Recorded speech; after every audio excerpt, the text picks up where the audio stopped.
Bonjour les amis, alors vous savez que mon sujet bien sûr c'est le cancer, c'est comment guérir du cancer.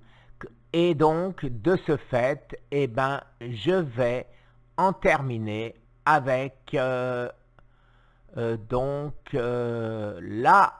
fondation Guérir du cancer. Alors, la seule manière, de par la loi, de pouvoir parler, de pouvoir dire ce que je veux dire, c'est de déposer plainte, puisque une fois que j'aurai déposé plainte, j'aurai le droit d'exposer tout ce que j'ai l'intention de poser comme question et d'obtenir des réponses. Et donc, dans cette fondation, je tiens à dire que de nombreuses personnes, je les connais et je peux être sans l'ombre d'un doute, j'ai la certitude, l'absolue certitude de leur probité intellectuelle et financière. Alors, oui, regardez le livre à côté de moi, il y aura une enquête vérité. Alors, j'aimerais comprendre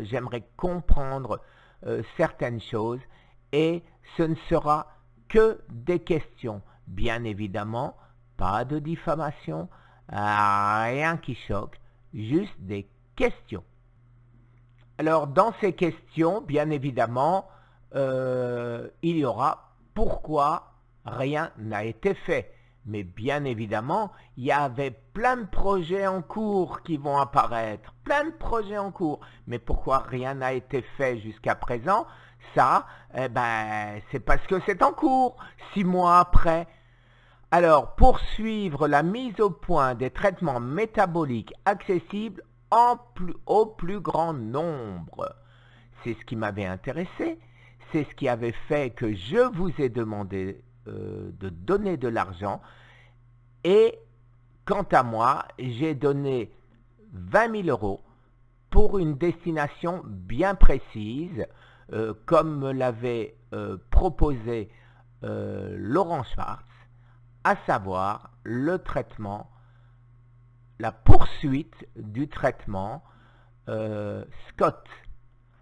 Et c'est bien pour cette raison que Laurent apparaît, chose que sur cette recherche, puisque Maurice Israël a accepté de le mettre, puisqu'il devait, sur les publications, puisqu'il devait s'occuper de la suite des opérations.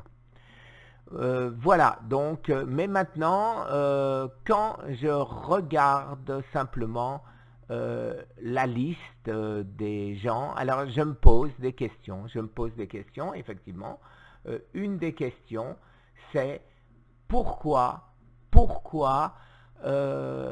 une grande société agroalimentaire qui ne fabrique que des produits interdits aux cancéreux, à savoir des laitages, du sucre, du chocolat, des charcuteries.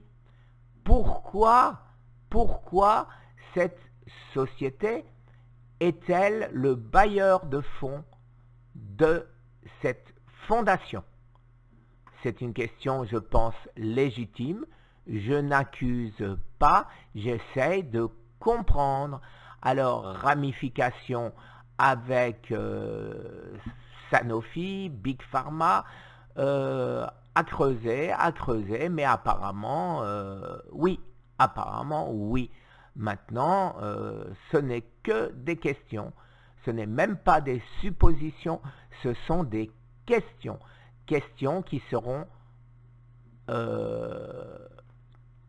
possibles, puisque la loi française ne m'autorise pas à parler d'un sujet qui aura donc à poser des questions, à dévoiler quelque chose qui fera l'objet d'un procès. je pensais de toute bonne foi pouvoir un peu parler, puisque je suis américain aussi, mon site est américain, je parle des États-Unis et nous avons aux États-Unis le premier amendement qui nous permet de faire ceci. Je vais me conformer à 100% à la loi française et je ne vous poserai, les amis, que les questions, je recueillerai vos témoignages qu'après avoir déposé plainte. Dans l'attente, je demande aux témoins directs de me faire les attestations nécessaires et je suis à la recherche parmi les centaines et les centaines de emails reçus, échangés avec tous les membres de la fondation et avec avec certains membres du comité exécutif de manière à donner toutes les preuves nécessaires à mon avocat. Voilà, alors c'en est terminé. Je ne parle plus de ça avant le dépôt de plainte. Maintenant, je vais continuer par d'autres vidéos où je vais faire à mon habitude, une vidéo après l'autre pour vous aider. Excusez-moi, il est 2h58 du matin et je ne dors pas. Vous vous doutez bien pourquoi je ne dors pas. Et maintenant, je vais pouvoir redormir puisque c'est une affaire réglée dans ma tête. Merci beaucoup les amis. Au revoir.